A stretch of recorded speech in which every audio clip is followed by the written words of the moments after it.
자, 디모데 후서는 바울이 이제 로마 감옥에 갇혀서 죽음을 앞두고 마지막으로 쓴 유언서와 같은 성경입니다. 그러니까 사도 바울이 로마 감옥에 2번 갇혔어요. 사도행전에 나오는 그 이제 투옥은 첫 번째 투옥이고, 두 번째 투옥은 성경에 나오지 않습니다. 그런데 이제 그 감옥에 갇혀서 마지막으로 서신을 쓴 것이 디모데 후서이기 때문에 디모데 후서의 그 흔적이 나와요. 그래서 이제 이 마지막 2번째 감옥에 갇혔을 때는 첫 번째 감옥에처럼 이렇게 가택연금된 그런 좀 편안한 상태가 아니라 로마에서 가장 험악한 저 산골짜기 어디에 있는 그런 정말 흉악범들이 갇혀 있는 그런 감옥이에요. 그런 감옥에 진짜 이제 갇히게 됐습니다. 거기서 마지막으로 자기의 그 목회의 어떤 아들이라고 할 수 있는 디모데와 또 디모데가 목회하고 있는 에베소 교회의 성도들에게 유언같이 쓴 서신이 디모데 후서예요. 그 디모데 후서에서도 이제 핵심적인 말씀이 뭐냐면은 우리의 남은 인생을 예수님을 믿고 이제 그 다음부터 우리가 새 인생이 시작됐는데 그 남은 인생을 어디다가 이제 우리가 이렇게 쏟아붓고 살 것인가, 여기에 대해서 이제 가르치는 말씀인데 사도 바울이 자신의 간증을 하면서 이 말씀을 전하고 있습니다. 자, 오늘 말씀을 통해서 이 밤에 하나님께서 우리에게 강하게 도전하십니다. 나의 남은 인생을 무엇을 위해 살 것인가? 오늘 이 밤 이 시간이 여러분의 남은 인생을 결정하는 시간이 되기를 주의 이름으로 축복합니다. 축복합니다. 아멘 하기가 한 번 하기가 굉장히 힘드신 것 같아요.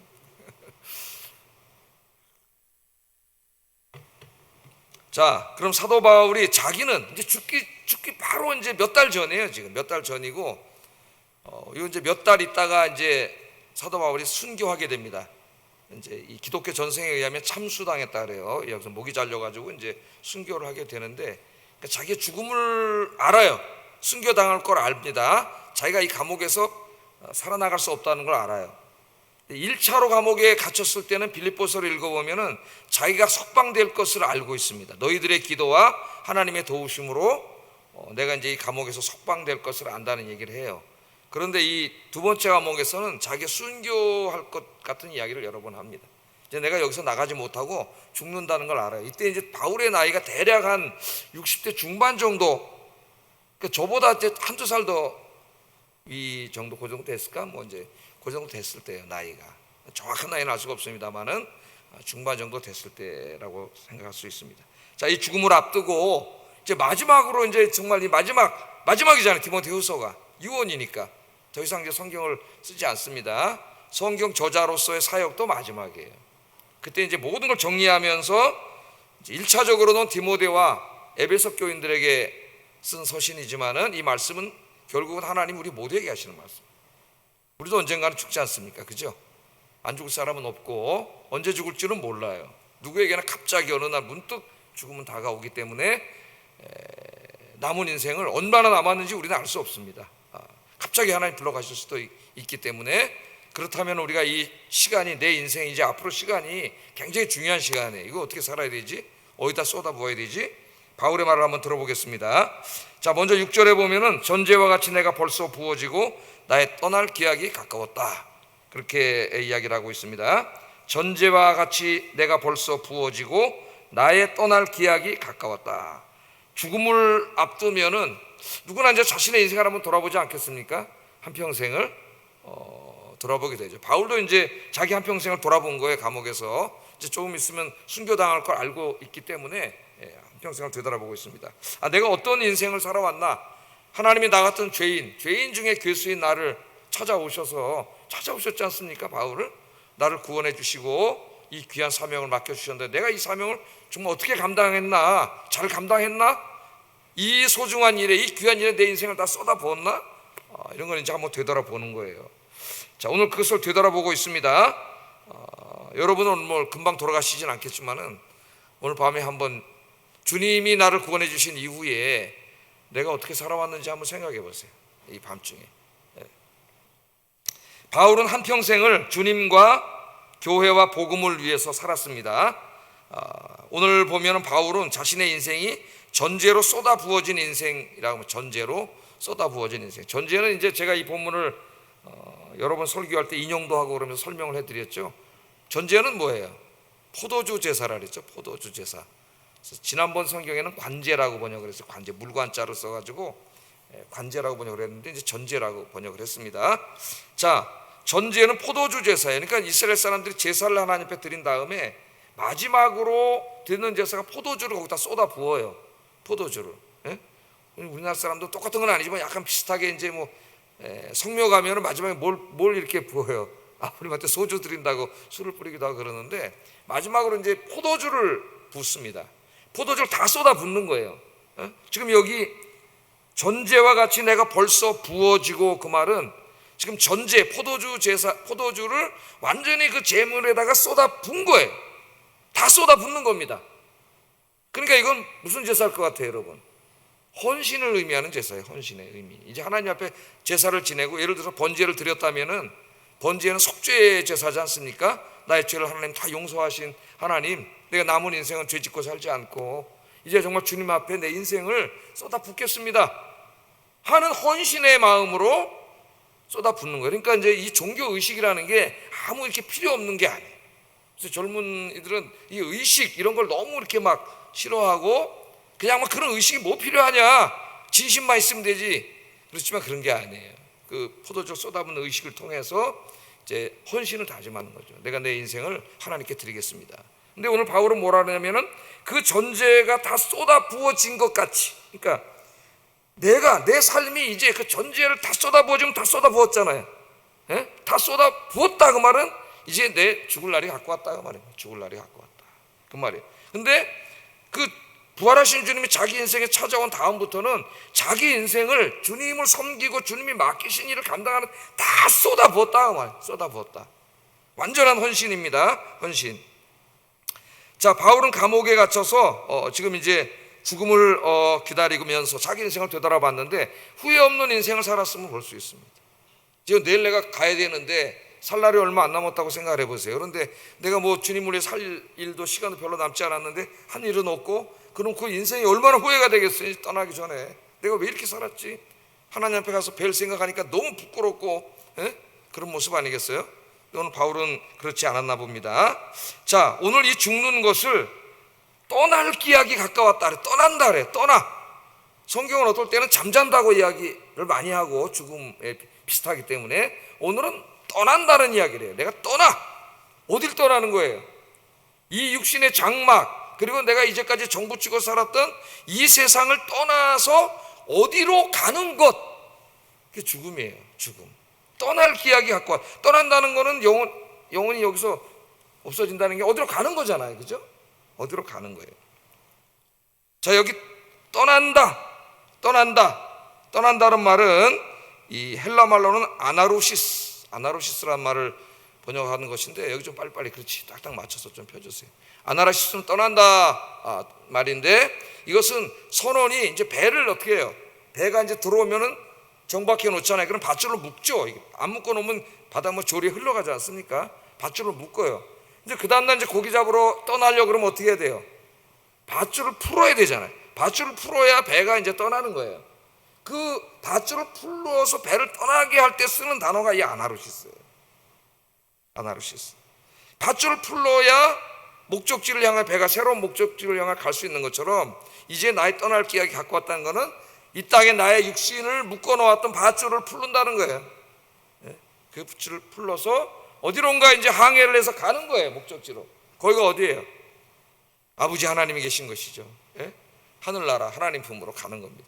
그래서 오늘 여기 바울의 서신을 읽으면 우리가 죽는 날은 죽어서 소멸되는 날이 아니라 죽어서 어디로? 이사가는 날이에요. 이사가는 날. 어디로 이사가요? 더 나쁜 곳으로 이사가는 게 아니라 이 세상 내 육신의 장막을 입고 살던 이것과는 비교할 수 없이 너무나 좋은 우리 하나님 아버지가 계신 저 낙원으로, 뭐 천국이라 해도 상관이 없습니다. 저 천국으로 이사가는 날. 그러니까 믿음으로 죽음을 받아들이면 그날은 절망의 날이 아니라 소망의 날이에요. 바울은 지금 자기의 죽음을 그렇게 받아들입니다. 전제와 같이 내가 벌써 다 내 인생을 쏟아붓고 이제 내가 내 인생의 밧줄을 끌고 하나님 나라로, 하나님 계신 곳으로 이사갈 날이 가까웠습니다. 이사갈 날이 가까웠습니다. 그렇게 지금 얘기하고 있습니다. 바울은 이제 세상을 떠나려고 합니다. 그러나 바울은 조금의 두려움도 아쉬움도 없습니다. 자신의 인생을 주님과 교회와 복음을 위해 다 쏟아부었기 때문에 이제 홀가분한 마음으로 하나님 앞에 가려고 하고 있습니다. 우리도 이제 언젠가는 세상을 떠날지 모릅니다. 우리 인생을 낭비해서는 안 되겠습니다. 늘 바울처럼 나의 떠날 기약이 가까웠다 그런 생각을 가지고 오늘 여러분 인생을 한번 되돌아보면서 남은 시간들을 헛된 곳에 낭비하지 말고 바울처럼 이 일에 헌신하는 여러분 되기를 주의 이름으로 축복합니다. 자, 바울이 이제 예수님을 만나면서 자기가 지금 다 쏟아부었다 그러잖아요. 도대체 얻은 일에 쏟아부었느냐? 7절에 보니까 나는 선한 싸움을 싸우고 나의 달려갈 길을 마치고 믿음을 지켰다 이렇게 얘기해요. 자기 인생을 딱 세 가지로 정리를 합니다. 세 가지로. 첫째는 뭐예요? 선한 싸움을 싸워왔다 이 말이죠. 예수님 만난 다음부터 선한 싸움을 싸워왔다. 두 번째는 나의 달려갈 길을 다 마쳤다. 신앙의 여정을 중도에 포기하거나 좌절하지 않고 끝까지 지금 다 달렸다 그 말이에요. 달려왔다. 세 번째는 이 여정 동안에 믿음을 잊지 않고 믿음을 지켰다. 지금까지 얼마나 고난이 많았습니까? 바울이 매도 많이 맞고 핍박도 받고 유혹도 받고 미혹이 많았었는데 이 믿음을 지금까지 지켜왔습니다. 이렇게 고백을 하고 있는 거죠. 자, 먼저 여기 선한 싸움을 싸웠다 그랬는데 선한 싸움을 싸웠다는 말은 이제 이 당시에 운동 용어예요. 운동 용어. 고대 올림픽이 있었지 않습니까? 사도 바울 요새 이제 파리 올림픽을 하는데 파리 올림픽을 보면서 내가 설교 때 뭐 어떻게 한번 인용할 게 있나 그러고 보고 있어요. 운동을 보는 게 아니라. 왜냐하면 바울 선생이 그랬거든. 바울 선생의 이 서신을 읽어보면은 그 고대 올림픽에서 가져온 용어가 굉장히 많아요. 어제 권투를 하는데 우리나라 이제 권투는 이제 우리나라에서는 메달 못 딴 지가 오래됐는데 여성 한 분이 딱 나와가지고 권투에서 4강에 들었더라고. 권투를 하는데 그 상대방은 막 상대방이 더 잘하는 것 같이 보여요. 어떻게 모습은. 근데 허공만 치더라고. 허공만 쳐. 허공에. 근데 얘는 딱 있다가 딱 정타를 때려요. 사도 바울이 그걸 보고 설교를 했잖아요. 우리의 믿음의 방향이 허공을 치는 것처럼 하지 말고, 그 말이 권투를 해서 이기려면 정타를 때려야지 허공을 치면 안 된다는 거예요. 그런 걸 다 인용을 했어요. 그래서 여기 싸운다는 말도 그 레슬링 선수들이나 이제 격투기 선수들이 그 당시에 다 있었습니다. 레슬링 할 때 막 싸우잖아요. 그때 싸운다는 말이에요. 싸운다. 레슬, 영어로 레슬 한다는 말이에요. 싸운다는 말. 자, 그런데 사도 바울이 자신의 싸움은 어떤 싸움이었냐면은 선한 싸움이었다고 앞에다 붙여. 선한 싸움을 싸웠다. 그러니까 어떻게 보면 우리의 신앙생활은 무엇인가 어떤 대상과 싸우는 거예요. 레슬링 선수들이 싸우려면 막 최선을 다하잖아요. 막 어제 어떤 배드민턴 선수는 배드민턴을 치다 막 구토를 너무 힘들어가지고 토하면서 막 했다는데 정말 최선을 다하는 거죠. 대충 하는 게 아니에요. 땀을 흘리면서 막 죽기 살기로 하는 거죠. 그런데 이제 이 싸움은 그런 스포츠 싸움이 아니라 바울의 싸움은 선한 싸움이에요. 선한 싸움. 선한 싸움을 싸웠다 그래요. 우리 사람들이 인생을 전쟁이라 그럽니다. 전쟁. 운동선수들만이 아니라 모든 사람 먹고 살려고 또 다른 사람보다 앞서가려고 다른 사람들과 싸웁니다. 싸움에서 이겨야 승진도 하고 학교도 가고 진급도 하고 취직도 하고 다 하는 거예요. 바울도 싸웠습니다. 정말 치열하게 싸웠습니다. 뭘 위해서 싸웠느냐? 바울은 돈을 위해, 성공과 출세를 위해, 명예를 위해, 그것들을 더 많이 얻기 위해 다른 사람들과 싸우지 않았습니다. 바울이 싸운 싸움은 그런 싸움이 아니에요. 바울은 자신의 싸움을 선한 싸움이라고 하는데 선한 일을 위해서 싸웠다는 거예요. 하나님 앞에 선한 일. 세 가지를 신학적으로 생각해 볼 수가 있는데, 믿음의 가치를 지키기 위해서 싸웠다. 그 말은 신앙을 지킨 거죠. 불신 세상 속에 나가서 얼마나 유혹이 많아요. 믿음의 가치를 지키기 위해서 싸운 거고, 또 바울은 복음을 전하는 자로 부름을 받았습니다. 얼마나 사탄이 많이 방해를 했습니까?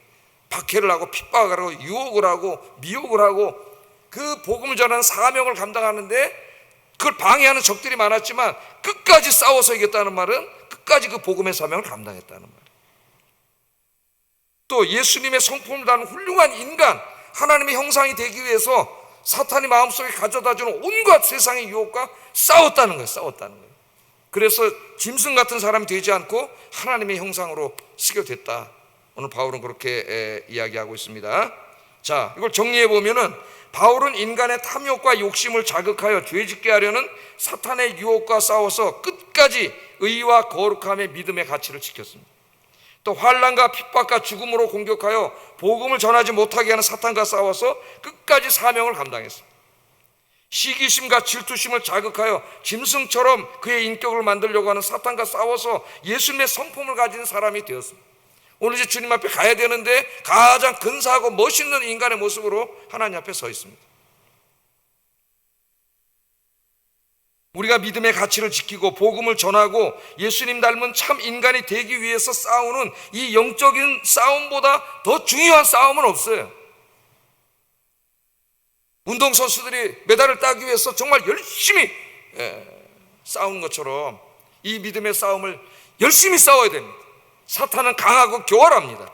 열심히 싸워서 승리하시는 여러분 되기를 주의 이름으로 축복합니다. 두 번째는 나의 달려갈 길을 다 마쳤다. 그 싸움을 싸우면서 이제 그 달려갈 길을 다 마쳤다. 이 말은 마라톤에서 또 가져온 말이에요. 마라톤 42.195km. 진짜 인간의 한계에 도전하는 운동이죠. 마라토너들이 뛰는데 한 3번 정도 위기가 온다래요. 포기하고 싶은 위기. 그래서 사도 바울은 우리의 인생의 긴 여정을 마라톤에다 비유해서 종종 설명합니다. 어떨 때는 또 100m에다 비유할 때도 있어요. 그때는 목표를 향하여 달려가라. 그때는 100m에다 비유했어요. 그런데 오늘 여기 인내를 이야기할 때는 마라톤에다 비유를 해요. 긴 여정이에요. 우리를 쓰러뜨리고 중단시키려고 하는 사탄의 이 핍박과 유혹이 굉장히 많습니다. 그런데 사도 바울은 어떻게 했어요? 끝까지 이것을 승리하고 오늘 그 달려갈 길을 무사히 끝까지 다 왔다는 거예요. 끝까지. 여러분, 중요한 것은 포기하지 않고 끝까지 죽는 그 순간까지 이 신앙의 여정을 마치는 거예요. 금요 기도 와서 여러분 이렇게 기도하시는데 여러분 죽는 그날까지 이 교회에 올 수 있는 이날까지 이 기도에 참여하는 이 믿음의 여정을 끝까지 할 수 있기를 주의 이름으로 축복합니다. 하나님 맡겨준 사명과 신앙생활에 있어서 중간에 포기하지 말고 용두사미가 되지 말고 끝까지 주님 앞에 가는 그날까지 내가 움직일 수 없으면 누워서 마지막 기도의 사명을 끝까지 달려갈 길을 다 마치는 여러분 되시기를 주의 이름으로 축복합니다.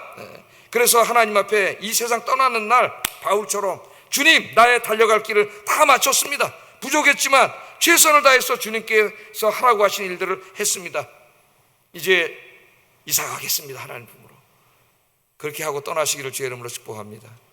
세 번째는 내가 믿음을 지켰다. 뭔가 내 믿음을 뺏어가려고 하는 자, 무너뜨리려고 하는 자들이 있었는데 그런 어두운 세력으로부터 내 믿음을 끝까지 지켰다. 그렇게 이야기합니다. 그 당시에 종교나 세상의 학문에 미혹되지 않고 성경의 진리의 말씀을 지키고 말씀대로 살았고 또 그 말씀대로 설교했다 그 말이에요. 설교했다. 진리의 말씀에 섰다는 겁니다. 바울은 유대인입니다. 동시대의 유대인들에게 인정받으려면 유대교의 가르침을 받아들이고 따라야 돼요. 그렇지 않으면 유대교에서 따돌림당. 그러나 바울은 끝까지 유대교의 가르침을 따르지 않고 예수 그리스도의 가르침을 따랐어요. 또 바울은 넓게는 헬레니즘 사회에서 살았습니다. 헬레니즘 사회에서 인정을 받고 출세를 하려면 로마와 헬라의 종교들과 철학을 받아들이고 따라야 돼요. 그러나 바울은 이러한 종교와 철학에 미혹되지 않고 성경의 가르침대로 성경 말씀대로 그 믿음을 지켰어요. 그래서 바울은 이렇게 고백합니다. 고린도전서 1장 22절 25절 한번 읽어보겠습니다. 시작.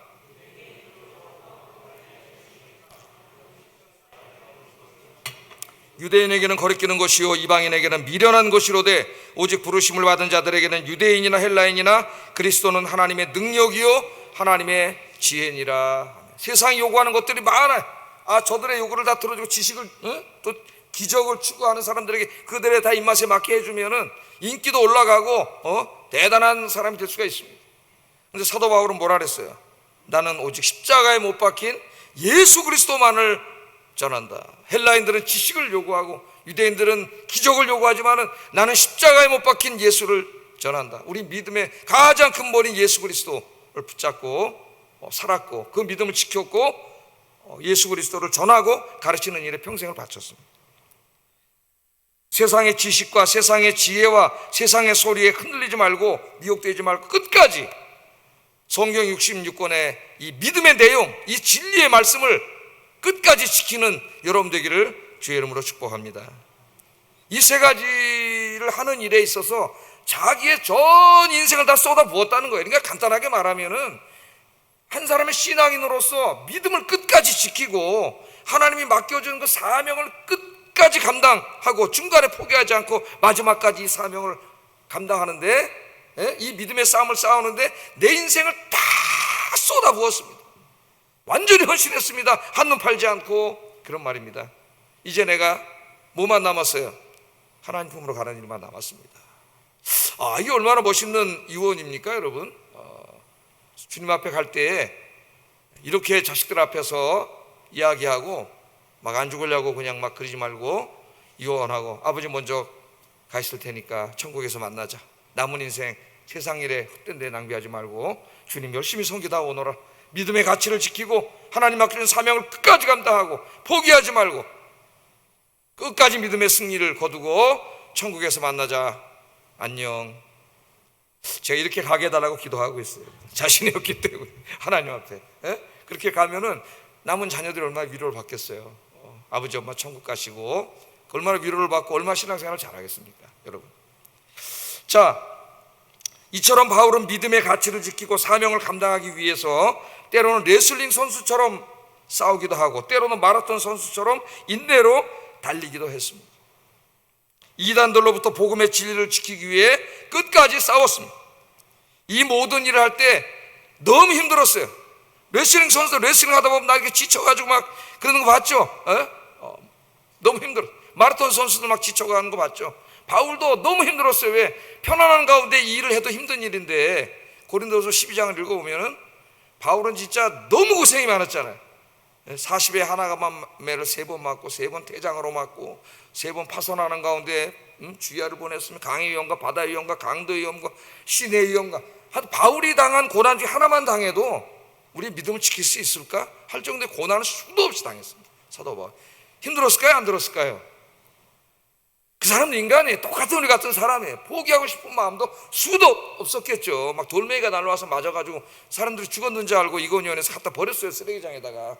근데 아침에 부시시 일어나가지고 그 성에 덫이 들어가서 복음을 전해요. 사도행전에 보면 그 사람이 뭐 특출난 사람이 아니에요. 주님에 대한 믿음으로 가득 찼기 때문에 그렇게 살아왔죠. 그러니까 그도 힘들고 어려울 때가 많았다는 거예요. 그러나 어떻게 그런 그 가운데 그도 인간인데 이겨낼 수 있고 끝까지 믿음의 싸움을 싸울 수 있었느냐? 자기는 하나님께서 주실 면류관을 바라봤다는 거예요. 8절 한번 읽어보겠습니다. 시작.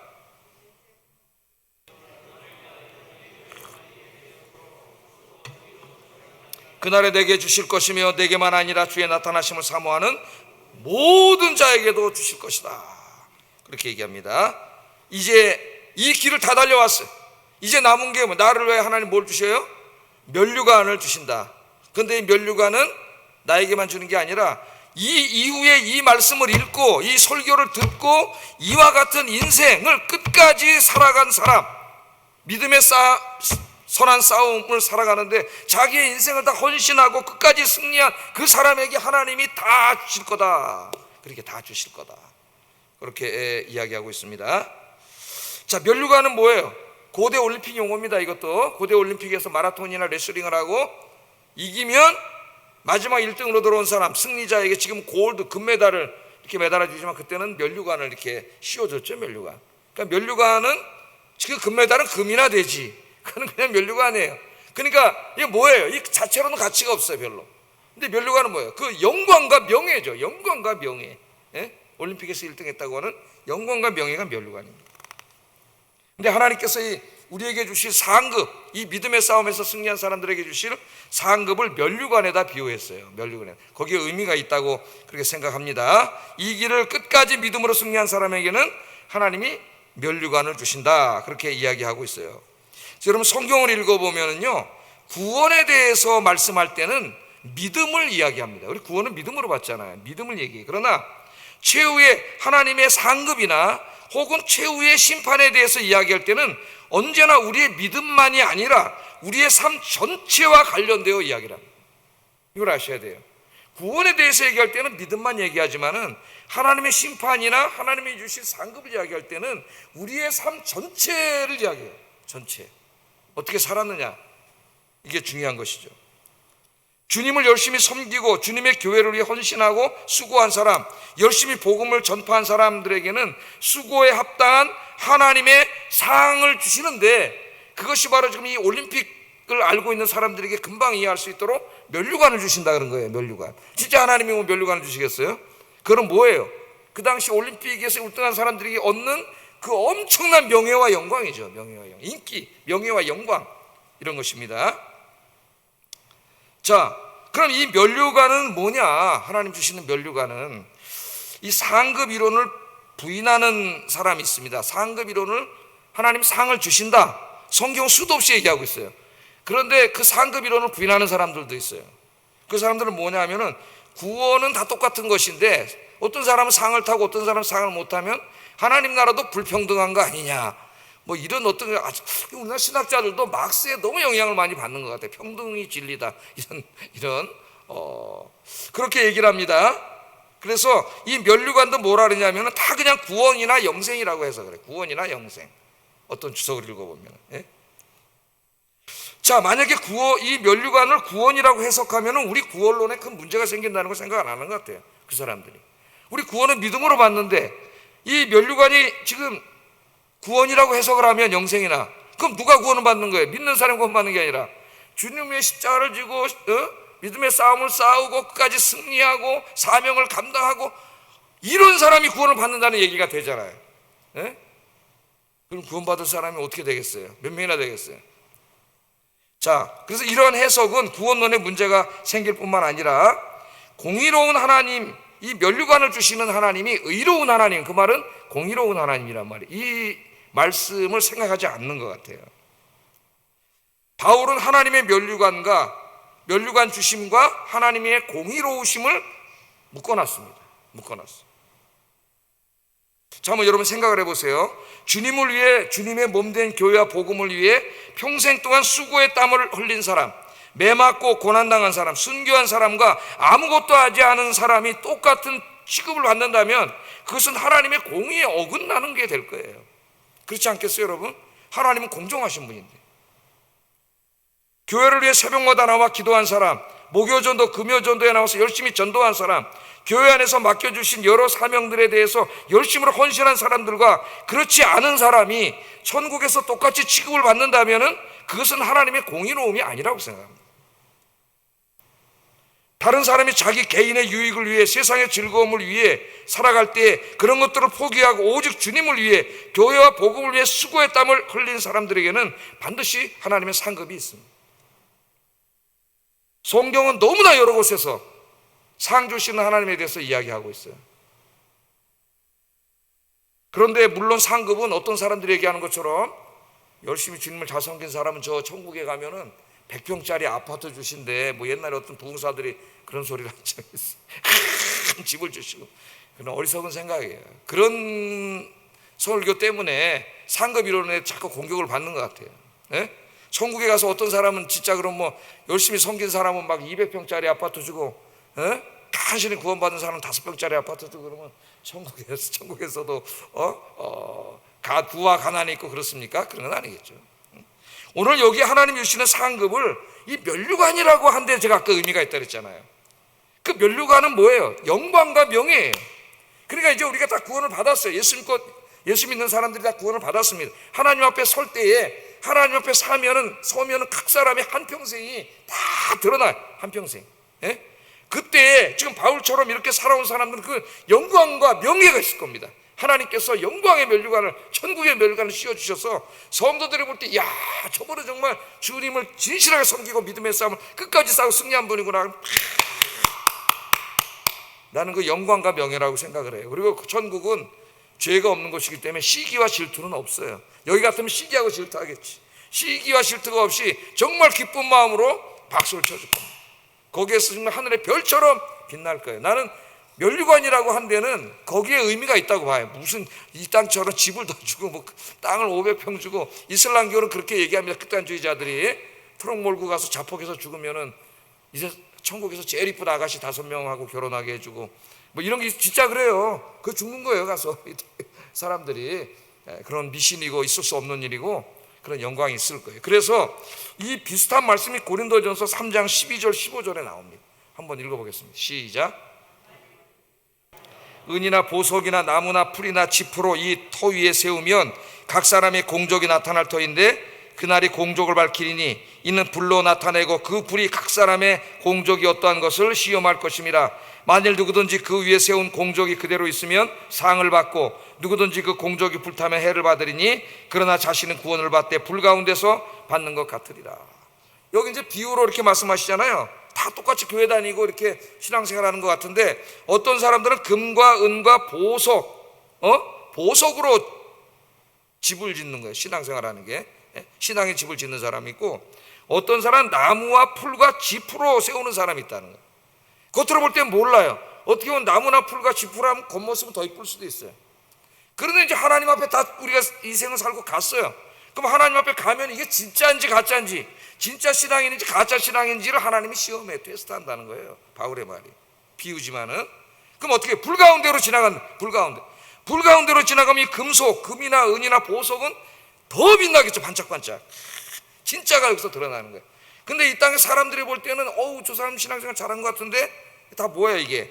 나무나 풀이나 지푸라기로 지은 집, 그런 신앙의 집을 지은 사람은 그 시험의 불로 지나갈 때 다 타버려서 없어진다. 그래서 오늘 하나님 뭐라 그래? 불 가운데서 구원받은 것처럼 부끄러운 구원을 받는다. 부끄러운. 이 상급 이론을 부인하는 제 스승이신 김소영 교수도 여기 와서는 부끄러운 구원이 있나 보다 부정을 못하는 거예요. 말씀이 있으니까. 부끄러운 구원. 여 불구덩이에서 막 뛰쳐나왔다고 생각을 해보세요. 구원은 받았지만 다 머리 달고 옷도 타고 시커먼 껌댕이고 이런 모습 아니겠어요? 그러니까 부끄러운 구원이 있음을 이야기하고 있어요, 사도 바울이. 그래서 여러분 이 믿음의 길을 다 달려가서 오직 하나님의 그 상주실, 하나님의 의의 면류관을 바라보면서 여러분 진실하게 이 믿음의 길을 끝까지 달려가고 여러분의 남은 인생은 주님을 위해서 다 바치고 살아가시는 여러분 되시기를 주의 이름으로 축복합니다. 이 시간에 우리 기도하겠는데 찬송 하나 부르고 기도하겠어요. 찬송 아까 내가 이 찬송을 부르려고 이제 우리 목사님한테 물어봤더니 우리 목사님 중에서 제일 연장자인 우리 정 목사님도 이 찬송을 모른다 그러더라고. 37살인데 모른다니까. 아 이건 40살 넘은 사람만 아나 보다. 우리 옛날에 아마 우리 다 아실 거예요. 아마 우리 집사님 권사님들은. 이 찬송을 제가 아까 조금 예배 올리기 전에 그 저 명성교라고 큰 교회가 있잖아요. 그 교회 이제 그 여성들로 한 300명이 나와서 부르더라고요. 300명이. 근데 무슨 주부 무슨 부장단이라는 뭔지 모르겠습니다. 구역장님인지 뭔지는 300분이 하나님 맡겨준 사명을 잘 감당하겠습니다. 그리고 이 찬송을 부르는데 너무 은혜를 받았어요. 그래 한번 가사 생각하면서 찬송하겠습니다.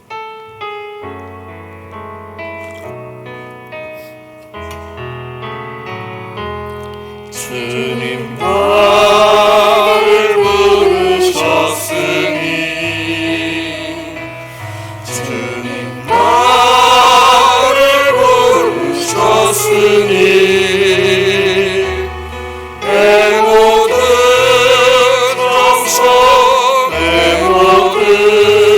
정성 주만 위에 바치리라.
소리 높여서 소리 높여서 주만 찬양하렵니다. 주님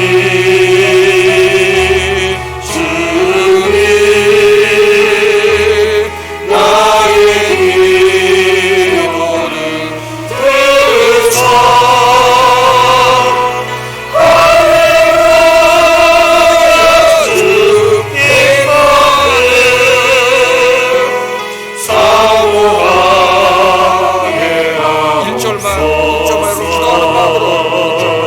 주님 나를 부르셨으니 주님 나를 부르셨으니 내 모든 정성 내 모든 정성 주만 위에 바칩니다.